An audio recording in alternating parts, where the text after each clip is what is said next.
Some of us are outwardly successful, but inwardly feel unhappy and living a life lacking in purpose and meaning. The Necktie and the Jaguar by Carl Greer can help you discover what's important to you and how to go for it. For more information or to purchase the book, visit carlgreer.com. That's CARLGREER.com.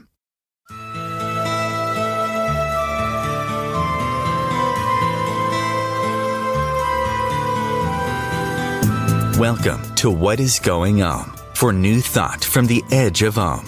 Each week on OMTimes' flagship radio show, veteran broadcaster, author, and media consultant Sandie Sedgbeer conducts thought-provoking interviews with inspirational authors, artists, musicians, scientists, speakers, and filmmakers who are working at the point where spirituality and science meet consciousness at the very edge of Om.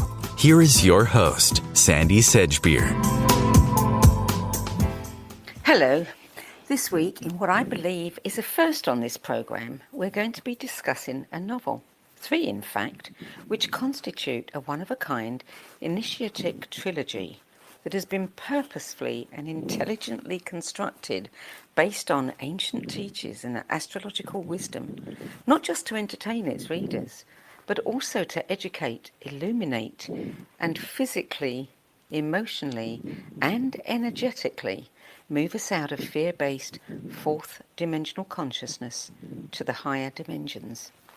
This trilogy is known as the Revelations Trilogy, and its author, who's widely known for numerous best-selling non-fiction books, which include The Pleiadian Agenda, Alchemy of the Nine Dimensions, Awakening the Planetary Mind, Catastrophobia, Astrology and the Rising of Kundalini, and the Mayan Code, is internationally acclaimed astrologer, ceremonial teacher, and Mayan Calendar researcher, Barbara Hand Clow, who joins me now to share the inspiration behind these three remarkable works of, I'll use the word fiction for now, with the caveat that we might change our minds about that by the time we reach the end of this program. Barbara Hand Clow, welcome. Hello, Sandie. How are you? I'm good, thank you. I have to hand it to you, Barbara. I've read too many books in my career to be easily captivated, but your Revelations trilogy truly makes compulsive reading. Well, thank you very much. And it was a kind of major career choice, to switch from nonfiction to fiction. My publishers were not happy, but I just needed more freedom. I needed more breadth. I was being held down too tightly by having to just deal with nonfiction. And so it was a 10-year project, and a lot of my fans abandoned me initially because they didn't want me to write fiction. But I think they're coming back slowly because I think it gives us even more than nonfiction. All of the nonfiction aspects of my work are in this trilogy, as you know. But Yes. it's storytelling in the long run that really affects people. It helps people remember things. The ancient people, for instance, always put everything in the context of storytelling in order to retain memory. So that's why I did it, and it's been 10 years of hard work, and I'm so relieved that it's done. And very timely. I mean, yes, it's taken a long time, but it is a book of our times, very much so. Yeah, and it took a lot of faith, because when I started back in 2010 on the trilogy, all I really knew is that something really big was going to break in the world in 2019, 2020, and 2021, these last 3 years. I knew that the world was basically going to crack, and it has. And the way I knew that was by means of astrology. But how to start a story way back in 2010 and attempt to show this building wave of energy that was coming into our field, it took so much trust in the beginning. But what I did is I just kept putting myself aside, and I just let it flow in. Well, it's interesting, isn't it? I mean, the first book, which was Revelations of the Ruby Crystal, published in 2015, I mean, that actually begins, the story begins around 2011 as we're getting ready for, 2012 and the big so-called perhaps to come that never happened. And then the most recent books, which is Revelations from the Source, which was published just last month. I mean, it brings us right up to date with what is going on in the world now, including, the meltdown all over the world and the pandemic. And, it's interesting because I can just imagine you writing this as all of this is happening in the world, and it's as if you're being given the perfect circumstances for your narrative. Yeah, and that was an amazing thing because I, of course, had no reason to expect that. I didn't know what the story was going to be. All I knew is that human race, our species, was coming to a crisis point. And a lot of people, of course, could see that back in 2010, 2011, 2012. That's one of the issues with the Mayan calendar. And actually, a whole lot of stuff did happen because the Maya never said that the world was going to come to an end or the earth was going to be destroyed or anything like that. They just basically forecast accurately the fall of Western civilization. And that's really what we're seeing in Revelations from the Source, the third book, where we're seeing that Western civilization is actually crumbling. And it's exactly what the Mayan calendar forecast as far as I could tell. Now, that doesn't mean we're being destroyed and everything's going away. It just means that the whole basis of Western civilization has to change and has to evolve to another level. Yes, I remember interviewing Carl Kalleman back in 2016, and I think that book was about the global mind, the first of his trilogy, and he was talking then, which I found rather shocking to hear, that we were basically at the end of this 400-year cycle, where the West had been in its ascendance, and now all the power was going to start drifting towards the East. And at the time, it was like unthinkable, but that's exactly what we're seeing. Well, see, that's the beauty of fiction, too, because the character who kind of carries that thought form is David Appel, the father of Simon Appel. And he's a secret Mayan initiate teacher all the way through the trilogy, but you don't find that out until you get to the end of it. And one of the passages that I really enjoyed in the book, and by the way, I really do wonder whether fiction is channeled or not, because things just came to me and I just honored it, But David just said basically he never really believed Western civilization was going to collapse until January 6, 2021, when he and his wife turned on the television to see the Capitol besieged. And so that's the fun of it, is to see those things awakening within a character, because actually that's what goes on with us. That must have been so interesting, though. I mean, their events are happening, and there are certain things that you want to portray, and suddenly there they are right in front of you, giving you, the opportunity you need and the situations, for your characters to live through. Well, yeah, and what was really exciting about this experience for me personally was that the trilogy really got started in, I guess it was May of 2011, when I went to sit in my writing studio, and I had my crystals around and stuff, and I decided, okay, I really want to write a fictional trilogy, and I really thought about it deeply because it was a major career issue. So I just decided, okay, I want to do this. And then all the characters appeared. They appeared and they gave their names, their ages, their background, their educational background, discussed their careers with me.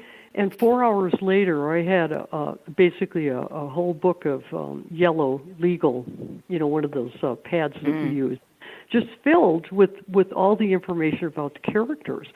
And I was just shocked because, first of all, most of them were Italians. And what was I doing writing a book in Italy, It was an amazing experience. But fortunately, I followed the muse. Well, that's really interesting to hear. And I do absolutely believe that fiction is channeled. I've heard so many novelists say that they just sit down and, they come to several hours later and thinking, who wrote that? That's really interesting to know that they all presented themselves, because, I was wondering how you had managed to create so many characters who had just the right qualifications and credentials and knowledge and background and lineage to be able to be the mouthpieces for all this great information that you're sharing.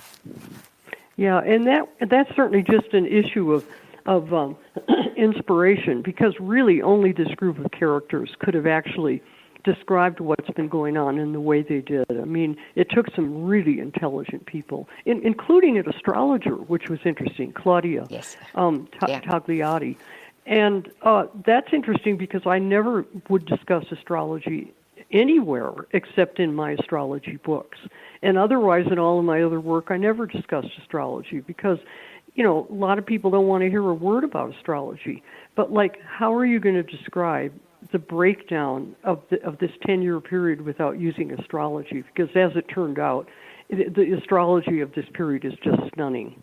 It actually goes back 700 to 800 years, and then way, way back before that regarding the precession of the equinoxes.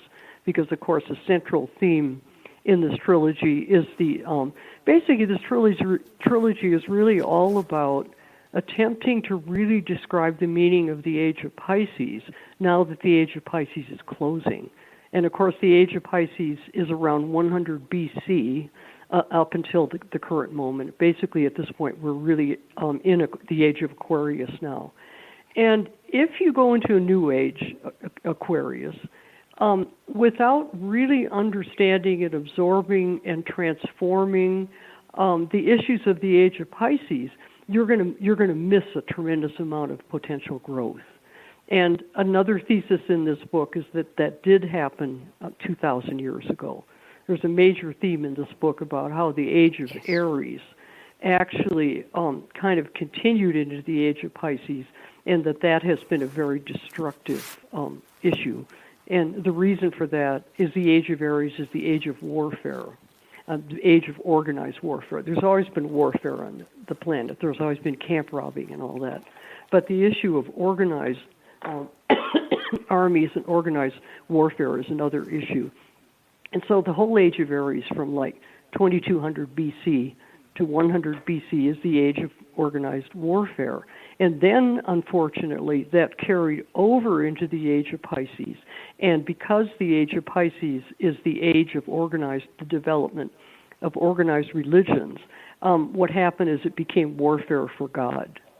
And so we have a real kind of nasty kind of overhang going on at this time that just absolutely has to be cleared, because the planet is demonstrating that warfare has to end. The planet cannot take this level of stress anymore.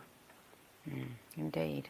Tell us a brief overview of your characters, the 6 friends. Give us a little potted description of them. Okay, I didn't quite get that.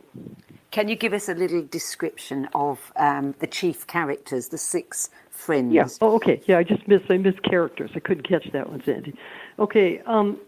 We'll start with Simon and Sarah, and Simon is a New York Times reporter who is basically located in Rome and sometimes Jerusalem, and then he meets Sarah. Her maiden name was Adamson, but he ends up marrying her. And she's a patristic scholar, which is a person who studies the early church history and the formation of the church, and also Christology. What is the meaning of Jesus and what's the meaning of Christ? Then her parents are William and Mary Adamson, and this is an interesting trilogy in that we have the children, and we have the parents, and then we also have some of the grandchildren. We've got kind of a 3 generational span going on here. And so then other major characters in terms of the people who are relatively the same age are Armando and Jennifer Pierleoni, Italians. And Armando is a famous painter, and Jennifer is a photographer. And then they have children. And then their parents, Pietro and Matilda Pierleoni, are basically, for instance, Pietro is a count, And so these are really Italian upper elite people. And it was interesting that I ended up writing about people like that because everybody's always negative about people like that. But what I find with many people of that class is that they have a tremendous amount of freedom to travel and educate themselves. And they end up being very, very interesting people, which Pietro and Matilda definitely are. Then we have Alessandro De Medici, out of the famous De Medici clan in Florence. And then we have a priest, Father Giorgio of Pacini, and we have kind of a basic temptress, Leda Carmina Andreatti. And then we have another priest, Father Luigi Orsini, the Pope's secretary. We even have Pope Francis in this book. You do. And we have a cardinal, Silvio Petrucci, and another character, Carlo Apulea Sadaletto. So this truly is really interesting. It's an Italian trilogy, and I don't know if it ever get translated into Italian, given the way the world goes. But I've spent a lot of time in Italy, and the reason I located the trilogy there is, first of all, because the characters were Italian. I didn't have much choice. And then in terms of my own interest, Italy is right there on the midline, discussed by Carl Kalaman. Yeah. And the midline is the place where the East and the West converge, and where all of the historical issues can be understood. So that added an extra level of historical interest in the trilogy. Yeah. And the first book, The Ruby Crystal, I have to ask you a question about the crystal because I have some friends based in Arkansas who've been doing a lot of energetic work with long hidden crystals. Is this something that, just a device that you made up, or is there really something to that crystal, that ruby? Well, I think the crystal teachings in this book may be some of the best ones available on the planet. And in my case, I'm part Cherokee, and I've been trained in the whole Cherokee crystal tradition and the tradition of Cherokee record keeping. And crystals hold information that sometimes goes back even billions of years. So in my case, over the years, I've been gifted with a lot of wonderful crystals, and I've also picked up a few myself. And I have like a little crystal laboratory. And whenever I'm trying to figure anything out, I just get it together with my crystals, and my crystals guide me. So in this book, I'm showing how the crystals guide me. And this is mainly through Lorenzo Giannini. And I just realized on my character list I didn't have Lorenzo on there. Lorenzo is a Jungian analyst, and a great Jungian analyst. And Lorenzo just uses crystals like crazy. But yes, lurking behind all of this is all the teaching coming through me from the Cherokee tradition. And I loved being able to do that. And it was a lot of fun, and I think it's very, very informative. What did you think, Sandie? Oh, absolutely. I mean, yes, though every time you were teaching us something, every time you were sharing some information, I was agog. And that doesn't happen to me very often. I was gripped by it because the information was, you can feel the energy of that information. You can feel the truth in it all.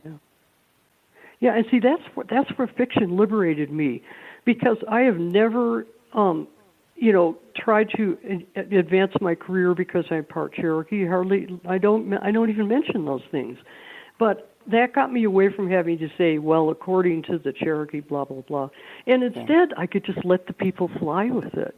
And that's a wonderful thing, because anybody can do that. The beautiful thing about crystals is anybody who wants to get a crystal and work with it can do that, because we live on the earth, the crystals belong to us, and we get to work with crystals. That's the teaching.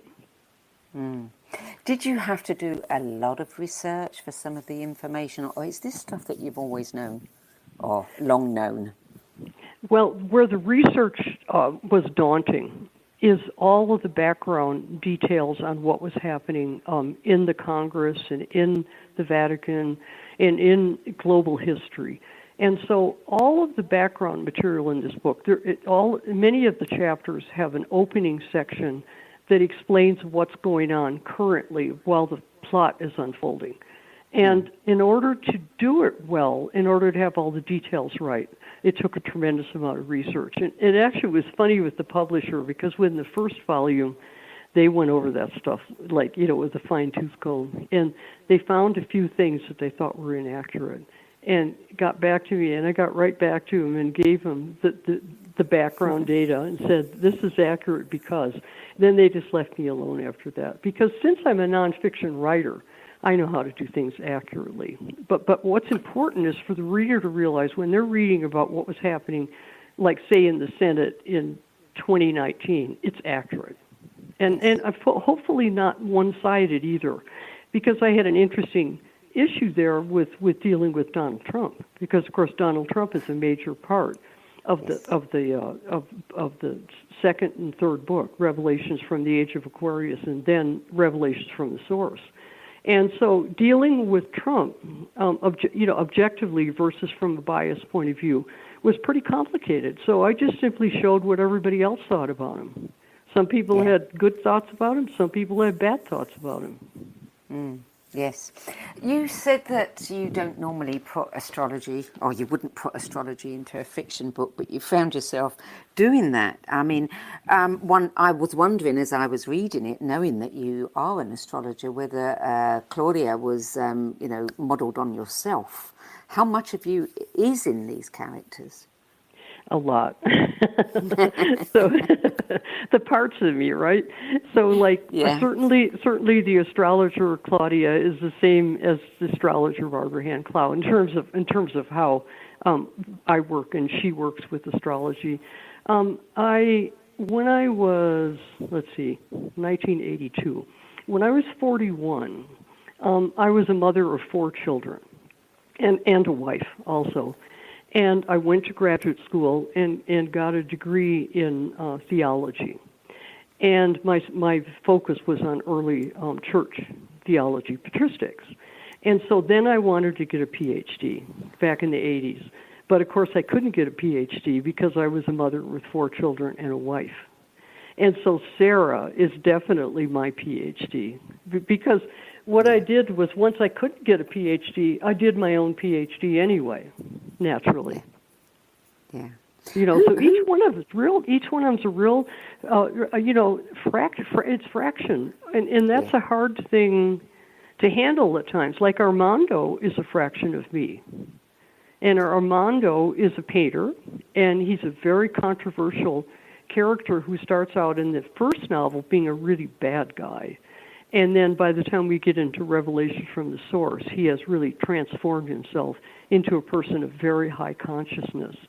And Armando is a person who's struggling with evil. How does evil get into the world?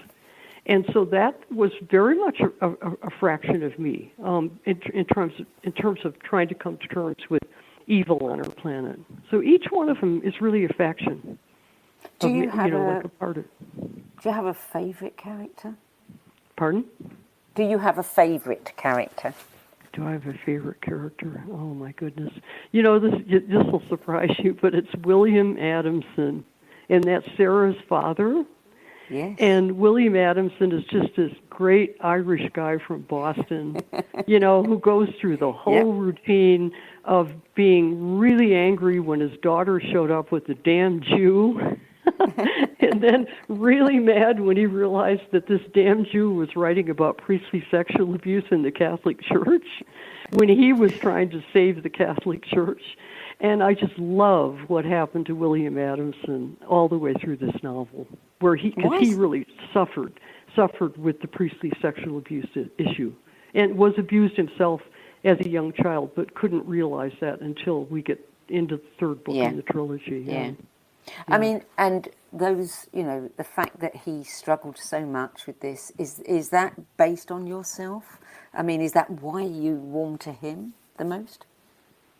Well, in my case, I ran into priestly sexual, I was Catholic, and ran into it in my own parish, and I'm not going to say anything more about it than that, but left the church because of it. And then our family went through a lot of pain over leaving the church. And the old saying, once a Catholic, you're always a Catholic. Well, I hope this book will help Catholics who have left the church, and in many cases they will have left for a lot of the reasons that are described in this book. I'm hoping that I'm helping Catholics process the pain, because really what's happening to us, Catholics, but also all of us, is that we're at the end of the age of Pisces, and we're letting go of a whole lot of things that we believed in for 2,000 years. And that's a painful process as we move into the early stages of Aquarius. Yeah, indeed.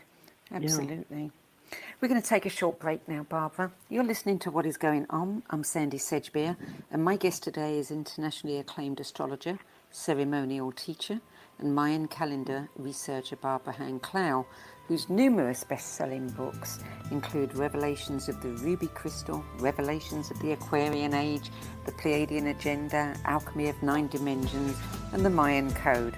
And today we're talking about her explosive first foray into fiction. We'll be back with more revelations on the Aquarian Age and from source with Barbara Hand Clow after this break. The future of internet radio is here. OMTimes Radio, IOM FM. Being a radio host on IOM FM allows you to build your show on a rich platform with the power of the internet to fulfill your outreach goals and connect with a very specialized and global online audience, unlimited by time and distance. OMTimes Radio will provide you with web relevance, a recognizable conscious brand, and with the standard of excellence that has accompanied every single OMTimes endeavor. Host your show with OMTimes Radio Network. Vox Novus, the new voice. Vox Novus, the new dimension. Vox Novus, thought and movement leaders who will share from their experience and offer tools to help us navigate our rapidly changing world. My name is Victor Furman. Join me every Thursday at 8 p.m. Eastern on OMTimes Radio for Vox Novus, the new voice. Mental health. Most people think it means mental illness. Most people are wrong. Mental health doesn't apply to just some of us. It applies to everyone. We're all susceptible to anxiety and depression. They're human conditions. And no person should ever feel embarrassed, ashamed, or be discriminated against for being human.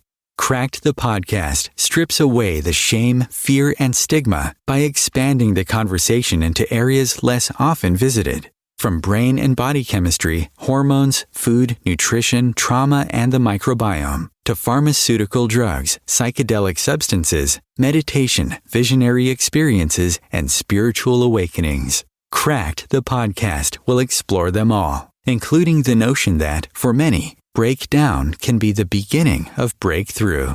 For in the words of singer-songwriter Leonard Cohen, there is a crack in everything. It's where the light gets in. Cracked the podcast, slaying the dragons of mental health. Join co-hosts Sandie Sedgbeer and Rebecca Shaper on the first and third Thursday of every month at 12 noon Eastern Time.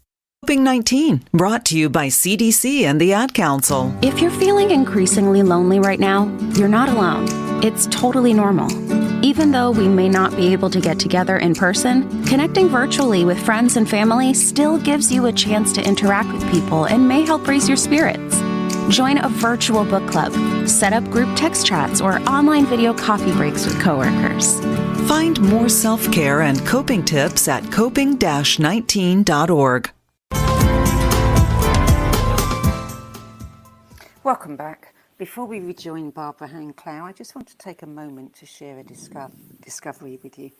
If you struggle with making important decisions, I can recommend a really inspiring book called The Necktie and the Jaguar by retired clinical psychologist and Jungian analyst and shamanic practitioner Carl Greer. In addition to revealing how he tapped into the wisdom and power of unseen worlds for guidance and inspiration, this fascinating memoir offers some valuable keys and questions that inspire the kind of thinking that guides you effortlessly on your own path to transformation. If you want to know more, check out the book and the author at carlgreer.com. And now back to Barbara Hand Clow.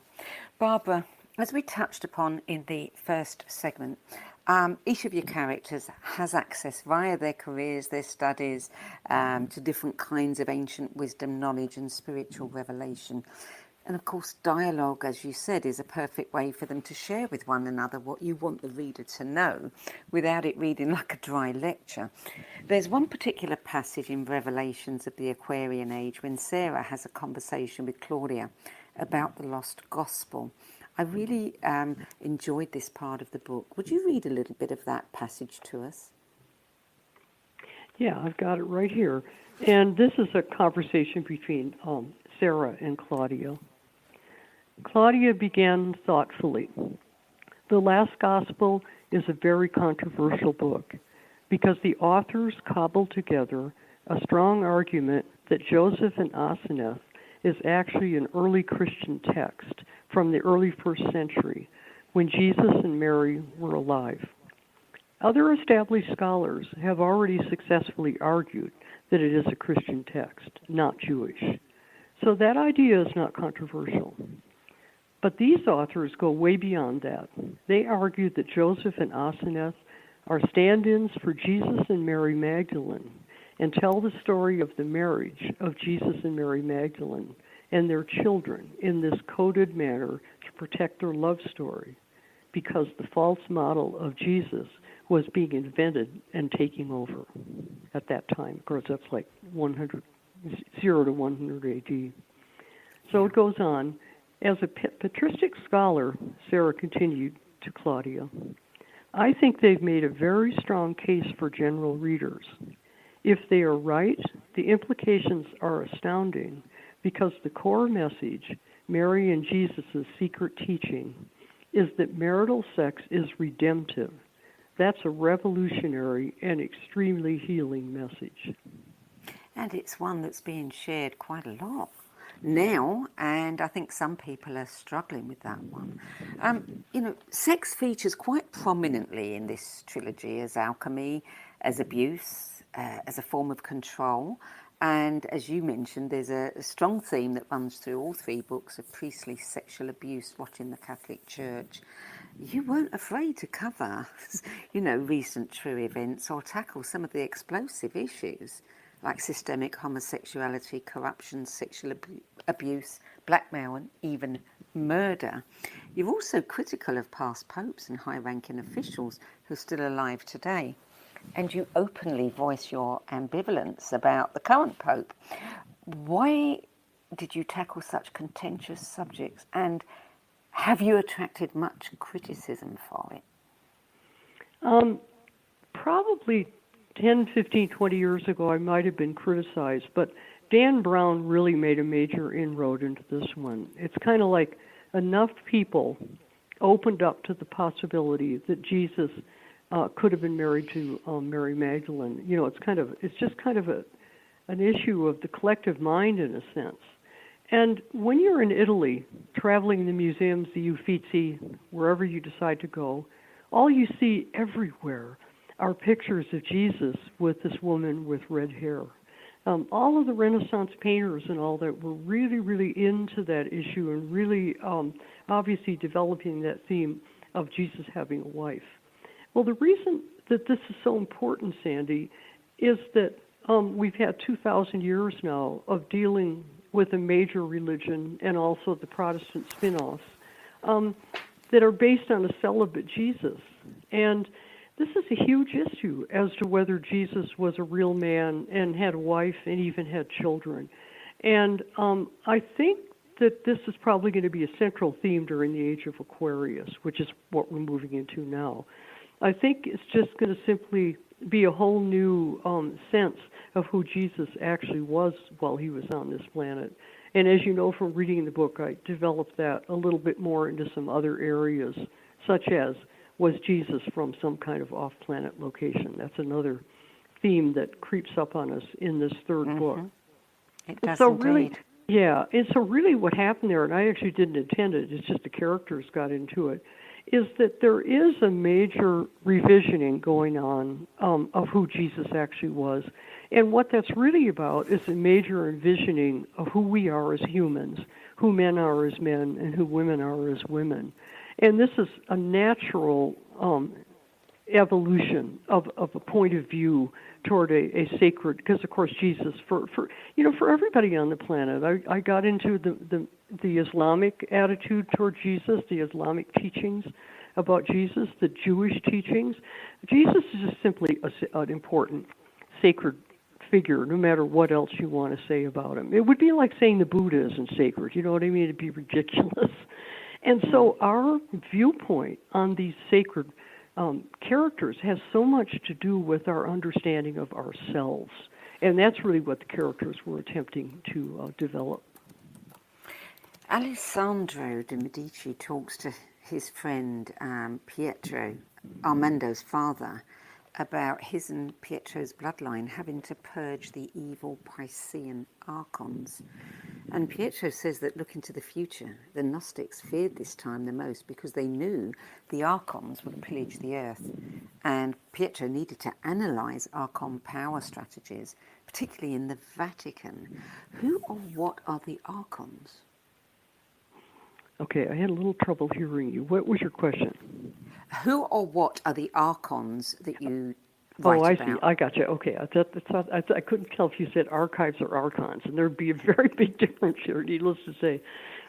Boy, the archons are a mysterious figure. And I'm just busy reading some Cherokee history right now, some new, very authentic Cherokee history that's coming forward that's dealing with characters like the archons. The Cherokee consider them more like the snake people. But 2,000 years ago, at the turn of the last age, these characters appear very, very strongly in like alternative. Well, I shouldn't say it's alternative. This is alternative Christianity. This is Christianity that got suppressed. Because if you get into like Gnostic Christianity, you start to find the archons all over the place. And the archons are some kind of mysterious, either off-planet or other dimensional power figures. They seem to be mainly a male influence, who are really, really influencing the development of the human race. They seem to be really influencing human beings to limit themselves, and especially they seem to be creating fear in the human race. And fear in the human race is a really big issue at this point. For example, considering what's going on with the vaccination issue and people being divided into vaccinated and non-vaccinated people. And fear is being used right now to coerce the human race to a rather astonishing degree. And this, by the way, Sandie, also was a very big issue 2,000 years ago. When Jesus came to the planet, the same level of kind of overwhelming fear, domination, and control was really being played out, especially in the Holy Land. And so I deal with it in the book because I think it's a very big issue. And, of course, the main character who's carrying that role is Armando. And then we haven't said too much about Lorenzo Giannini, the Jungian analyst. And I just love, I guess if I was going to say my other favorite character, it would be Lorenzo Giannini, because he's in there doing sessions with most of the characters in the book, taking them into their past lives. He's helping them travel into high spiritual realms and sometimes low spiritual realms. And one of the things that comes up because of this search into this deep level of what's really driving the human race is eventually we start to run into the archons through Lorenzo and then also through Alessandro De Medici.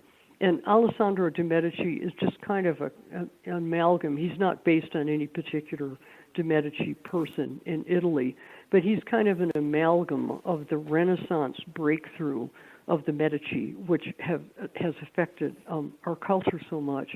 And he's a real master. He's like an alchemist. He's like a master of crystal teachings. He has an absolutely incredible data bank on the story of human beings, going back 10, 20, 30,000 years, going way back into Atlantis. And he really goes after the issue in the novel of breaking the power of the archons.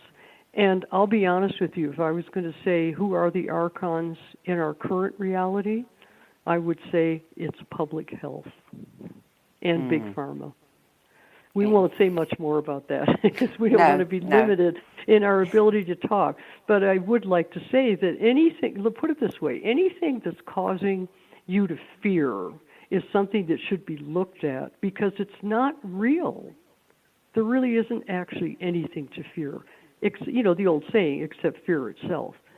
And so there's a lot of teachings in this book about overcoming fear. And of course, the archons had to get into that. Yes. Now, you also, talking about fear, you also have one of your characters talk about projected thought forms and how there are off-planet beings projecting thought forms that people here think are real and they're not, but also that there are people at the Vatican who are engaged in doing exactly the same thing. Mm-hmm. Yeah. Do you want to say anything about that? Well, I think it's clear to most people, even if they are Catholics and believe in what the Catholic Church is teaching, that the Catholic Church is a great big huge thought form of the age of Pisces. It bravely took upon itself the job of crafting really major teachings about the relationship of human beings to all the other dimensions all the way through the age of Pisces. And if you read this trilogy really carefully, I'm not really criticizing the Catholic Church. I'm criticizing people who are misusing the power of the Catholic Church. Yes. Because the Catholic Church has, and being a scholar in this arena, it has just a rich motherlode of beautiful teachings about many dimensions and many worlds and the meaning of life on our planet. The problem is, just like every other organization and even corporation, say, in the world right now, is we're living in an age of incredible corruption. And by the way, this is it's always like that at the end of an age and the beginning of the next one. And Lorenzo goes after that when Claudia is sitting having breakfast with him one morning, and she mentions that she really thinks Donald Trump is a lot like St. Paul. And Lorenzo just goes nuts because it's the idea that he was looking for. Because if you go back 2,000 years ago, St. Paul came along, and he took a look at the scene, and he just said, throw this out, throw that out, get rid of dietary restrictions, get rid of circumcision and stuff like that, and he just started a whole new thing, and that's what Trump was trying to do. Trump was just saying, just get rid of this, get rid of the State Department, dump the post office, whatever, and he is a lot like St. Paul. He is, and I don't know whether this is a little bit of a diversion or not, but I've heard it said by some astrologers that the astrology today very much mirrors the astrology in the 30s, mid-30s, leading up to the Second World War, and that in a way Trump is a bit like Hitler in that they were both Molotov cocktails. Yeah. So you could say he's like Hitler, and you could say he's like St. Paul.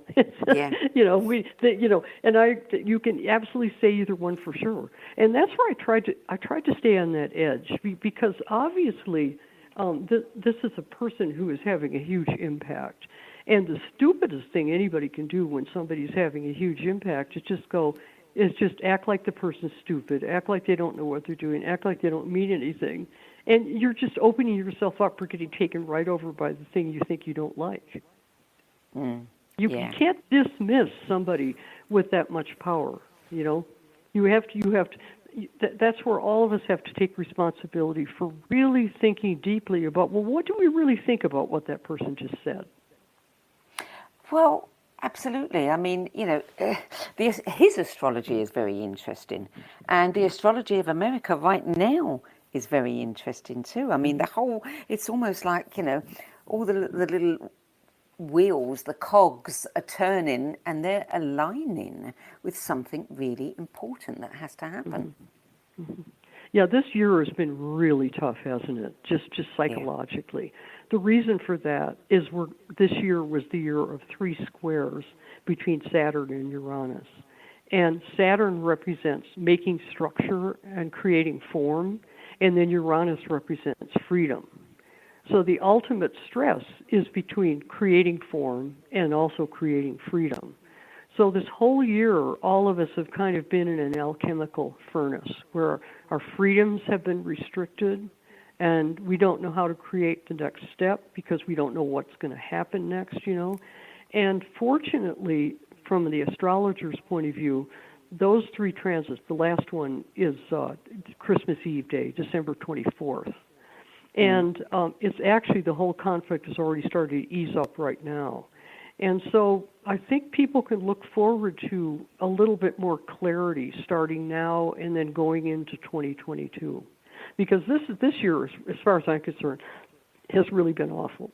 It's just been getting squashed every day, Yeah, indeed. Yeah. In your astrological analysis of 2020, which is correct, did you ever imagine that what you foresaw would actually be a pandemic? From experience with astrology, I knew that the astrology was describing something big that was going to happen. But the way it works with astrology is you can predict when something big is going to happen. You can even predict that it's going to be in the financial realm or it's going to be in the psychological realm, whatever. But you absolutely cannot predict what's going to happen.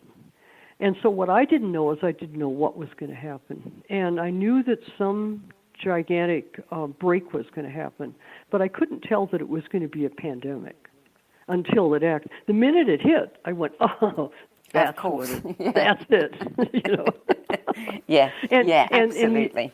And the astrology, really, it's amazing how definitive it is, especially that, sounds like you know a little astrology, but that conjunction of Saturn and Pluto in January 2020 was just so incredibly predictive. Once we hit that one, you basically, then you could script out the rest of the year.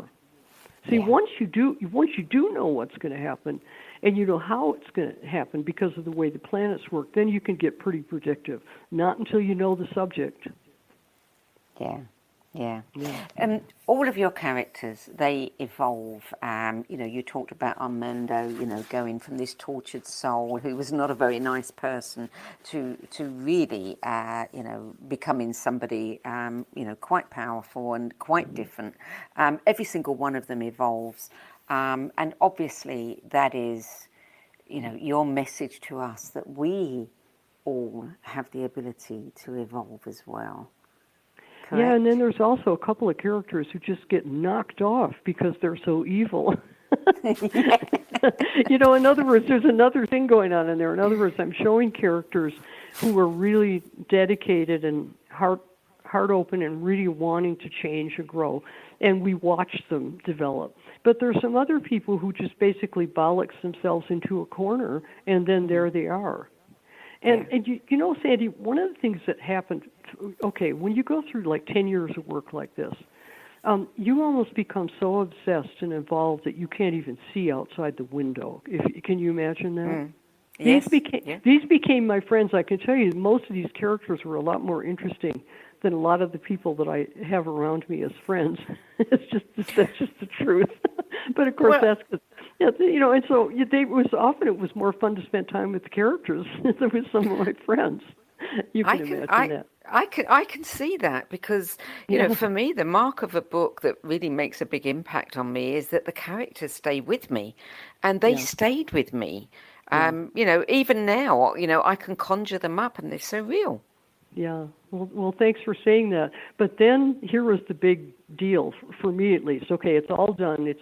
It's being published. I'm going to publicize it pretty soon and all that jazz. But then I went like, but what have I done? Because there's another level in which this is a bizarre trilogy. It would be a great movie just because there's so much, content in it.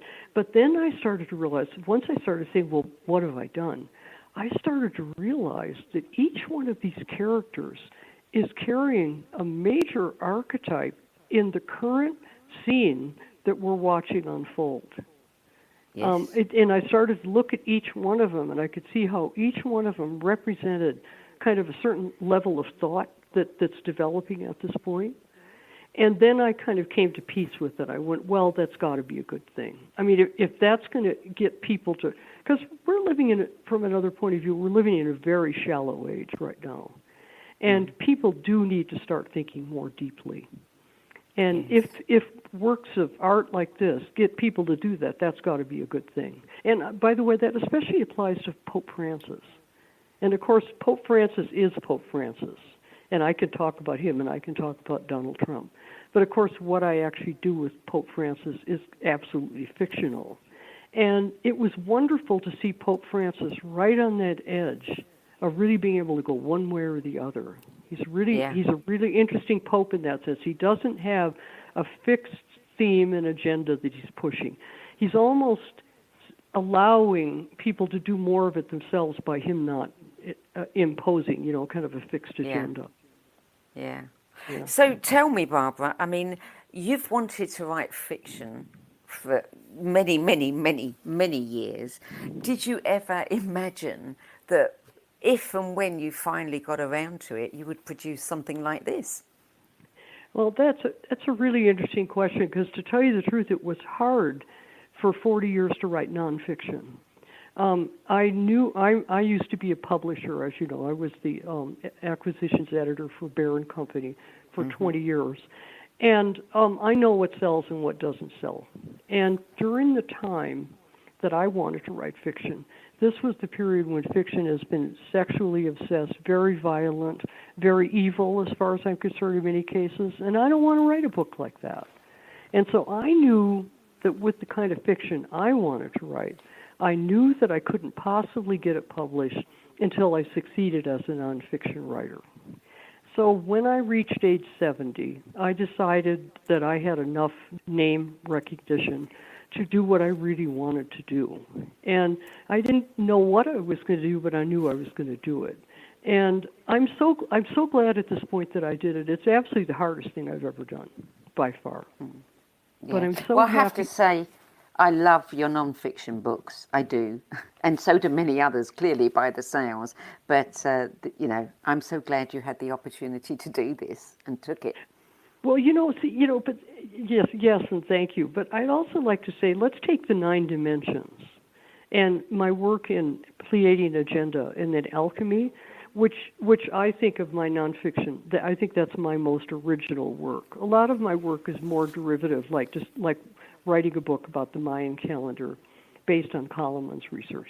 Sometimes I've just taken a project because I thought it was important. But my own original work is the 9-dimensional and 9 to 11-dimensional theory.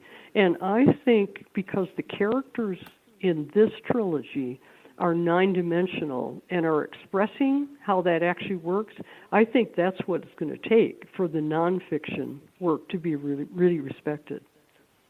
That whole body of material has not gotten much respect, and I think it deserves it, but it just hasn't gotten it. What do your publishers say now about this trilogy? They didn't want it in the beginning, but now it's out. At this point, they're really excited. In fact, when it came time to write the 3rd book, I just basically said, do you think I should even do it? And my publisher said, yes, you should do it, because that's the book that people are going to discover and love, and then they will go back and read the other 2 books once they discover what's in source. Yes. And that probably, I would say, it's possible that's what's going to happen. Yeah. What do you think? I agree with that. No, I agree with that.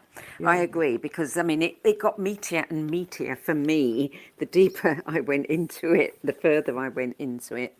Absolutely. Anyone who reads the end is going to have to go back.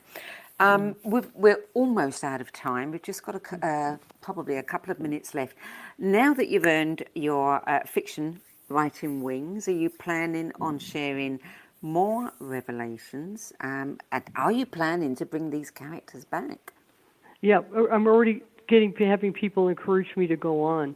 And what I'm doing, because I think it's so important for Source to really reach its audience, I'm just spending all of my time trying to get people to realize, to get people to read it. Because what I'm finding is with Source, it doesn't matter whether they read the first book or the second book. They just people are really responding to it. It's a page turner. And so I've got to do as much as I can with that to get it to be what it really needs to be. And if I start writing when I'm trying, you actually, tell you the truth, you can't really write while you're promoting something. No, you can't. It's very difficult. There is a book I'd really like to write, which is a book about how we infuse the soul in a given lifetime. And I'd love to write a book about the soul. And I suppose it'll come in a couple of years. And maybe it'll be fiction. Well, I really look forward to that. No reason not to. I mean, it is a great device. It really, it eases people into it in a way. People who might not read a non-fiction book would pick up the fiction one. Barbara, is there any last, very brief thing you would like to share with our audience? I'd like to thank you for your support. It really means a lot to me, and you've really been in there helping my work succeed, and I'm really grateful. And I just would like to put it out there also that I do think things are going to get a little easier now. This has really been a tough year. Oh, my God. It has indeed. I've lost like 5 really close friends just in 1 year, Yeah. And it's just been very, very difficult, but I do think it's going to get better. Good. I think that's what everyone is hoping and praying for. Yeah, Barbara Hand Clow, thank you for joining us today. Thank you. The Revelations Trilogy is available from, it's published by Inner Traditions Bear and Company and is available probably everywhere. For more information about Barbara Hand Clow, visit her website at handclow2012.com. That's it for this week's show. Thank you for your company. I'll be back at the same time next week. Till then, it's goodbye from me.